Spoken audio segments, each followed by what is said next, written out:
நபிதான் நபி தோழர்களுக்கு பாதுகாப்பு. நபி அவர்களது மரணத்தால் நபி தோழர்களின் பாதுகாப்புக்கு வந்த சோதனையை எப்படித்தான் சொன்னார். அது உண்மையில் ஒரு பெரிய விஷயம். நபி ஸல்லல்லாஹு அலைஹி வஸல்லம் அவர்கள் சொன்னார்கள், நட்சத்திரங்கள் வானத்திற்கு பாதுகாப்பு. நட்சத்திரங்கள் போய்விட்டால் வானத்திற்கு வாக்குறுதி பெற்று வந்துவிடும்.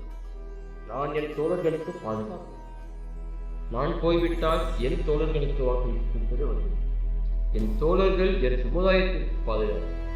என் தோழர்கள் போய்விட்டால் என் சமுதாயத்திற்கு நட்சத்திரங்கள் போய்விட்டால் உலக இயக்கமே மாறும். உயிர் கொள்வதற்குரிய எங்கும் மகிழ்ச்சி நிலம், அச்சுறுத்தும் மாற்றங்கள். நபி அவர்களின் மரணமும் நபி தோழர்களுக்கு உட்பட்ட ஒரு அனுபவத்தை சொல்லுவேன். அவர்களின் வாழ்க்கையும் காரியங்களும் மாறிப்போகும்.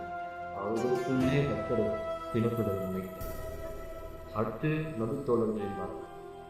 அவர்கள் சென்ற பிறகு சமுதாயம் பல சண்டை சச்சரவுகளுக்கு திடீரென்று பல சோதனைகளும் வேதனைகளும் சமுதாயத்தை மக்கள் மனதிலே யுத்தத்துகள் எல்லாம் எல்லாம் யுத்தத்துகளாக.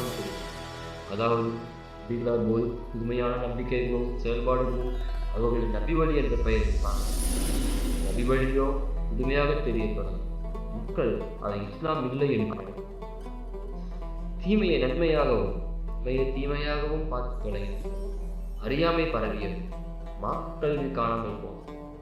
ஒவ்வொரு சிலருடன் எல்லாரும் கருணைக்குரிய அடியார்களில் மட்டுமே மார்க்க அறிவு.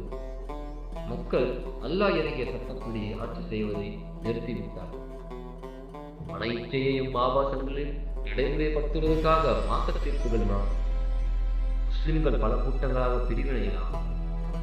ஆமா, மசூத் ரலியல்லாஹு தஆலா அன்ஹு சொன்ன நிலைமையாக இருக்கிறது.